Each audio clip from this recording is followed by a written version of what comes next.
नमस्कार, आप देख रहे हैं एसबीटी लोकल न्यूज। चलिए नजर डालते हैं श्रीगंगानगर हनुमानगढ़ जिले की अब तक की बड़ी खबरों पर।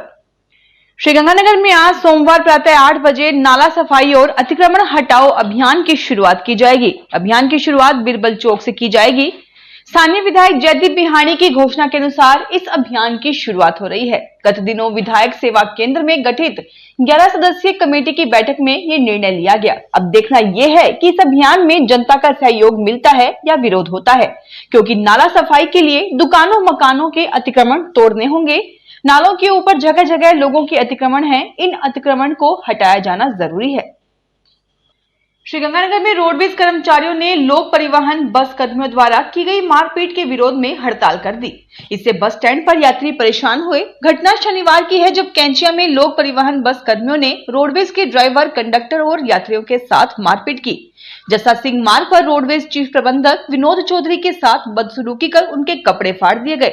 कोतवाली थाने में लोक परिवहन बस कर्मचारियों के खिलाफ मारपीट, छीना झपटी और राजकार्य में बाधा डालने का मामला दर्ज किया गया है। ये शिकायत चीफ प्रबंधक विनोद चौधरी ने दर्ज कराई है।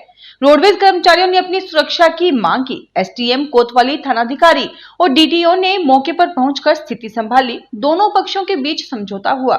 इसमें लोक परिवहन बसों को रोडवेज बस स्टैंड से दूर रखने, मारपीट मामले में कानूनी कार्रवाई और लोक परिवहन के लिए अलग ठहराव स्थल का प्रस्ताव शामिल है।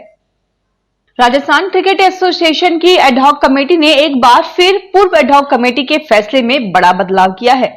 रविवार को दीनदयाल कुमावत की अध्यक्षता वाली एडहॉक कमेटी ने पुरुष और महिला वर्ग की अलग-अलग 3 सिलेक्शन कमेटियों का गठन किया है। इनमें 17 पूर्व खिलाड़ियों को शामिल किया गया है। Rajasthan cricket association ad hoc committee convener Deendayal Kumawat ने कहा कि 14 सदस्यीय कमेटी के सुझाव के आधार पर राजस्थान में महिला और पुरुष वर्ग की होने वाली अंडर 14 से लेकर रणजी टीम के खिलाड़ियों के सिलेक्शन के लिए आज 3 सिलेक्शन कमेटियों का गठन किया गया है। इनमें पुरुष वर्ग में सीनियर और जूनियर 2 अलग-अलग सिलेक्शन कमेटी बनाई गई है, जबकि महिला वर्ग में एक सिलेक्शन कमेटी होगी। ये कमेटी राजस्थान में घरेलू सत्र में खिलाड़ियों की परफॉर्मेंस के आधार पर स्टेट टीम का सिलेक्शन करेगी। इसके बाद स्टेट टीम भारतीय क्रिकेट कंट्रोल बोर्ड द्वारा आयोजित टूर्नामेंट में राजस्थान का प्रतिनिधित्व करेगी। हनुमानगढ़ जिले के रावसर थाना क्षेत्र के गांव रामपुरा मटोरिया में बाइक खड़ी करने को लेकर हुए मामूली विवाद ने एक व्यक्ति की जान ले ली। मृतक भादर राम स्वामी अपने खेत में काम कर रहे थे, जब पड़ोसी बालूराम स्वामी ने बाइक हटाने को लेकर गाली गलौज शुरू कर दी। बहस बढ़ने पर बालूराम ने अपने बेटे कैलाश के साथ मिलकर भादर राम के साथ मारपीट की और फिर ट्रैक्टर चढ़ा दिया। गंभीर रूप से भादर राम को अस्पताल ले जाया गया, जहां इलाज के दौरान उसकी मृत्यु हो गई। पुलिस ने हत्या का मामला दर्ज कर बालूराम और कैलाश के खिलाफ जांच शुरू कर दी है। एक आरोपी हिरासत में है, जबकि अन्य की तलाश जारी है। मृतक के परिजनों ने गिरफ्तारी की मांग को लेकर धरना दिया, जो थाना प्रभारी के आश्वासन के बाद समाप्त हुआ। शव का पोस्टमार्टम कर अंतिम संस्कार किया गया। डीएसटी टीम श्रीगंगानगर और आईसी नगर पुलिस ने संयुक्त कार्रवाई करते हुए एक मेडिकल नशा तस्कर को गिरफ्तार किया है। आरोपी के कब्जे से करीबन 6000 नशीली गोलियां, 2840 रुपए नगद और तस्करी में इस्तेमाल की जा रही बाइक बरामद की गई है। कार्रवाई पीएस नहर के पास शनि मंदिर के नजदीक की गई। रायसी नगर पुलिस को सूचना मिली थी कि एक युवक मोटरसाइकिल पर नशीली गोलियां लेकर घूम रहा है। इस पर डीएसटी और रायसी नगर पुलिस ने मौके पर दबिश दी। वहां से आरोपी विक्रम सिंह राजपूत को गिरफ्तार किया गया। आरोपी से पूछताछ की जा रही है कि वह ये गोलियां कहां से लाया और किन लोगों को सप्लाई करनी थी।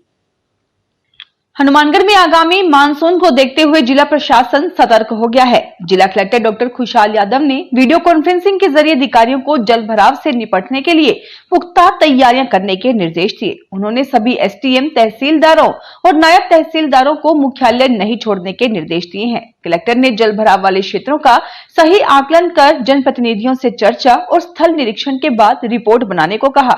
उन्होंने शहरी और ग्रामीण इलाकों में जल निकासी संरचनाओं की मरम्मत और मजबूती की समीक्षा करने के निर्देश दिए। श्रीगंगानगर में भारतीय जैन संगठन की स्थानीय इकाई द्वारा तेरापंथ भवन में मुनि सुमति कुमार के सानिध्य में प्रतिभा सम्मान समारोह का आयोजन किया गया। कार्यक्रम की अध्यक्षता बीकानेर संभाग अध्यक्ष नरेश जैन ने की। सचिव मुकेश सेठी ने बताया कि समारोह में 10वीं व 12वीं बोर्ड परीक्षाओं में 75% से अधिक अंक प्राप्त करने वाले छात्र छात्राओं, राज्य व राष्ट्रीय स्तर पर खेलों में उत्कृष्ट प्रदर्शन करने वाले खिलाड़ियों और अन्य सह शैक्षणिक गतिविधियों में अव्वल रहे विद्यार्थियों को सम्मानित किया गया। नरेश जैन ने अपने संबोधन में कहा कि ये आयोजन जैन समाज में शिक्षा और प्रतिभा को बढ़ावा देने की दिशा में एक सराहनीय प्रयास है। अंत में अध्यक्ष राजेश जैन ने सभी अतिथियों और सहयोगियों का आभार व्यक्त किया। हनुमानगढ़ में मुस्लिम जन कल्याण विकास समिति द्वारा टाउन अरोड़वंश धर्मशाला में दूसरा प्रतिभा सम्मान समारोह आयोजित किया गया। कार्यक्रम में शिक्षा, खेल और राजकीय सेवाओं में उत्कृष्ट प्रदर्शन करने वाले 36 युवाओं को सम्मानित किया गया और जिनमें बेटियों की संख्या अधिक रही। मुख्य अतिथि डॉक्टर इमरान खान ने शिक्षा और संवैधानिक अधिकारों के प्रति जागरूकता पर बल दिया, जबकि विशिष्ट अतिथि कवि मोहम्मद असलम राठौड़ ने युवाओं को लेखन और पढ़ाई पर ध्यान देने की सलाह दी। वरिष्ठ अधिवक्ता जाकिर हुसैन ने विद्यालय स्थापना के प्रयास में 1 लाख रुपए की सहायता देने की घोषणा की। श्रीगंगानगर में संस्कार भारती की स्थानीय इकाई द्वारा कला गुरु सम्मान समारोह में विभिन्न कला गुरुओं को सम्मानित किया गया। कार्यक्रम की अध्यक्षता नरेश जैन ने की और विशिष्ट अतिथि अजय गुप्ता रहे।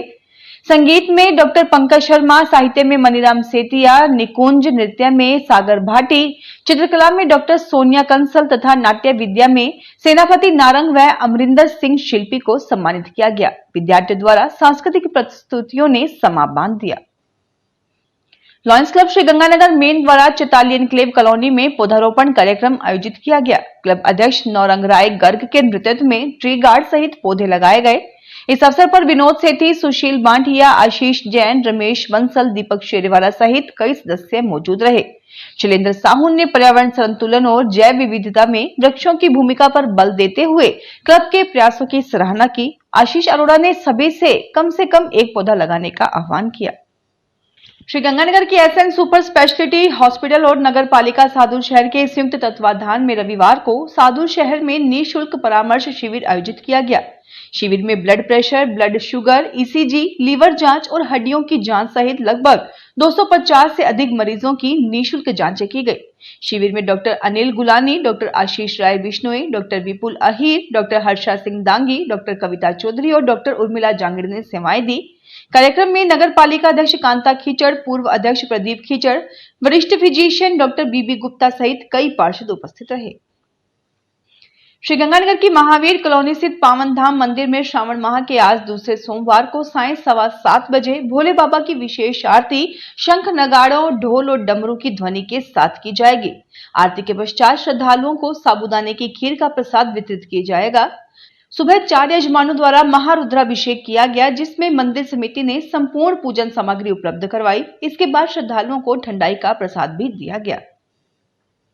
भारत विकास परिषद शाखा हनुमानगढ़ द्वारा 21 कन्याओं का सामूहिक विवाह करवाया जाएगा। इस उपलक्ष्य में रविवार को भगवान गणेश का पूजन और पोस्टर विमोचन किया गया। परिषद अध्यक्ष महेश जसूजा ने बताया कि विवाह हेतु आवेदन की अंतिम तिथि 21 अगस्त 2025 तय की गई है। इच्छुक परिवार परिषद से संपर्क कर पंजीकरण करवा सकते हैं। इस अवसर पर कालूराम शर्मा, अरुण अग्रवाल सहित कई गणमान्य लोग उपस्थित रहे। कायाकल्प योग मंदिर हनुमानगढ़ द्वारा रविवार को योग जागरूकता यात्रा के तहत चौटाला स्थित पतंजलि वेलनेस सेंटर का शैक्षणिक भ्रमण किया गया। योग मंदिर की संचालिका अचला के नेतृत्व में दर्जनों योग प्रशिक्षणार्थियों ने इस यात्रा में भाग लिया। भ्रमण के दौरान प्रतिभागियों ने पंचकर्म, प्राकृतिक चिकित्सा, हर्बल दवाओं और आहार संबंधी जानकारी ली तथा चिकित्सकों से परामर्श भी लिया।